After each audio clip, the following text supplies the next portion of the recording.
अस्सलामुअलैकुम। So welcome back to my channel. जो कि आज हम क्लास 7 की 1.2 शुरू करने जा रहे हैं। उसका पहला सवाल है find the union of the following set. Find the union of the following set. ये कह रहा है कि यूनियन करो, इन सब को तरतीब वाइज लिखो। सवाल कह रहा है सेट बनाओ इसका तरतीब वाइज। सॉल्यूशन करते हैं हम इसका।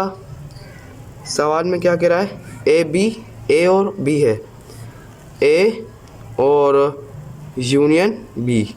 यूनियन कह रहा है, यूनियन लगा दिया हमने, क्योंकि यूनियन इसलिए लगाया कि सवाल में कह रहा है कि यूनियन के तहत इसको पूरे को हल किया जाए सेट के तहत। ए यूनियन बी, ए की वैल्यू कौन सी है, ए की वैल्यू हमारे पास है 4 5। बी की वैल्यू कौन सी है, बी नहीं लिखेंगे, ओके बी नहीं लिखेंगे, यूनियन लगा देंगे, क्योंकि यूनियन मालूम, यूनियन बोल रहा है ना कि यूनियन से सेट बनाओ। बी नहीं लिखेंगे। 4 6 8 9, ठीक है। अब इसका पूरा सेट बना दो, ए यूनियन बी। यूनियन में हमेशा क्या होता है कि बिल्कुल दोनों वैल्यू लिखते हैं मगर नंबर वाइज चलती है। जैसे कि 4 5, इसमें 6 है, इसमें 8 है, इसमें 9 है, ठीक है। ये हो गया आंसर हमारा पहला। अब दूसरा कह रहा है हमारे पास पार्ट है, ए की वैल्यू 0 1 2 3 4 5, बी की वैल्यू 2 4 6 8। सॉल्यूशन करें हम इसका, तो ए यूनियन बी मालूम करना है। ए क्या है हमारे पास, 0 1 2 3 देन 4 5। यूनियन बी क्या है हमारे पास, 2 4 6 8। ए यूनियन बी 0 1 2 3 4 5 6 8। तरतीब वाइज लिखा हमने सारा, ठीक है। आंसर ये हमारा आ गया, ठीक है। अब तीसरा पार्ट हमें कह रहा है ए की वैल्यू है 2 4 6 8 10, बी की वैल्यू है 0 1 2 3 4 5 6 7 9 10। सॉल्यूशन करते हैं हम इसका।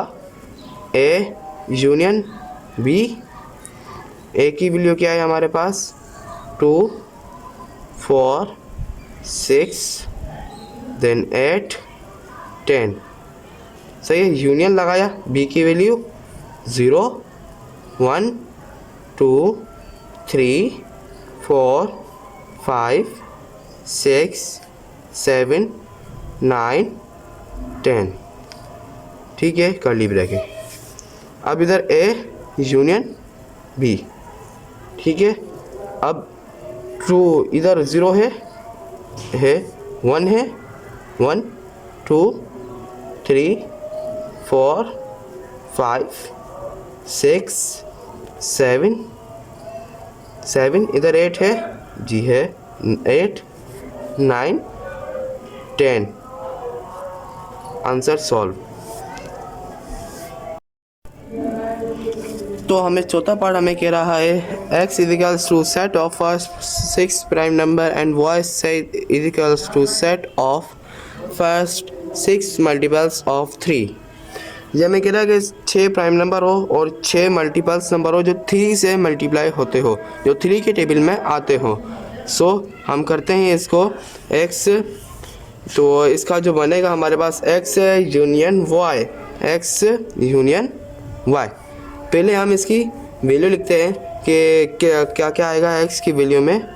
x की वैल्यू में प्राइम नंबर जो आएंगे 6 2 2 3, सॉरी ये 3 आएगा, 4 लगा दिया था मैंने, 3 5 7 7 11 और ये 13, ठीक है। अब y की, अब ये हम लिखेंगे एंड y की वैल्यू, ठीक है।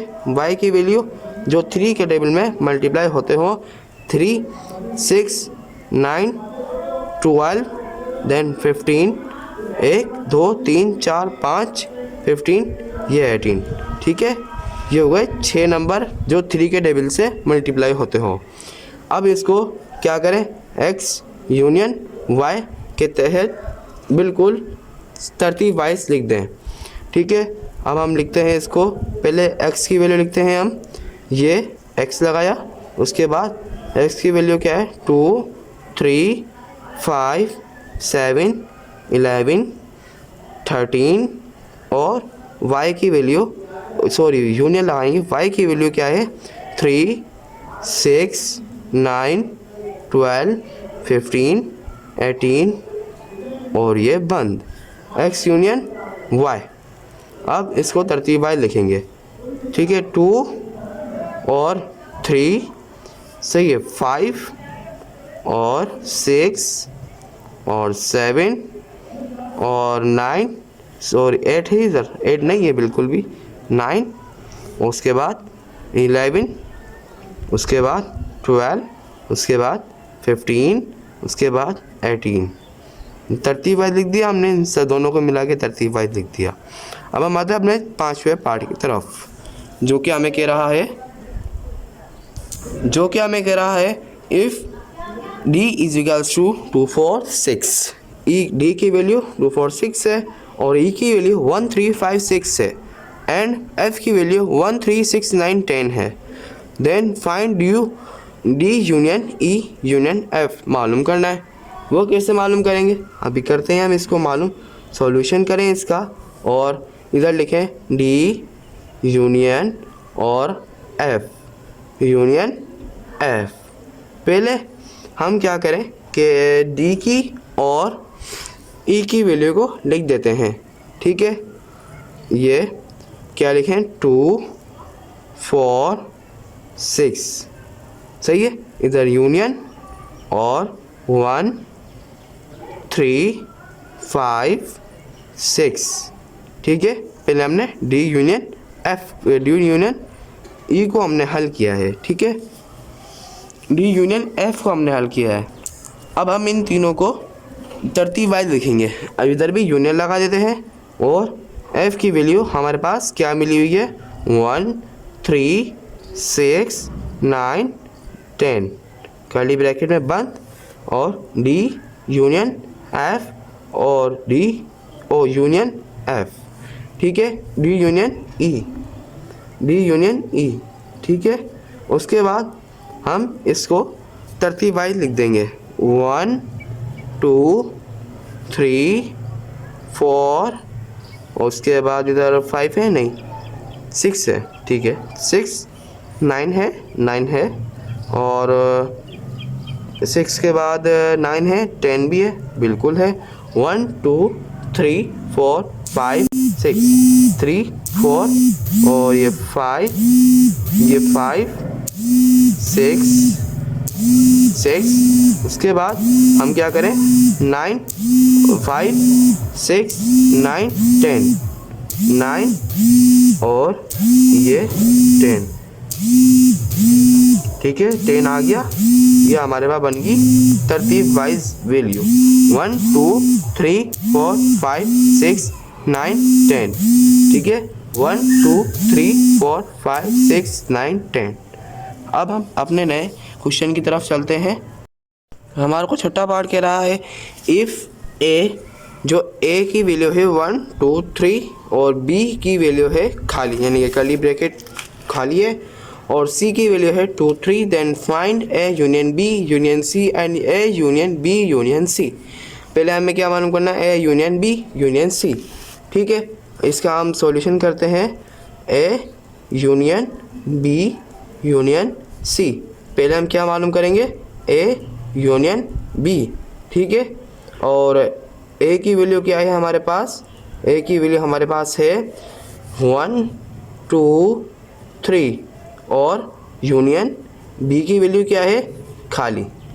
अब a यूनियन b की क्या वैल्यू आएगी, ये तो आता होगा कि यूनियन तरतीब वाइज लिखते हैं, इसमें कुछ भी नहीं है 1 2 3। ठीक है, ये आ गया।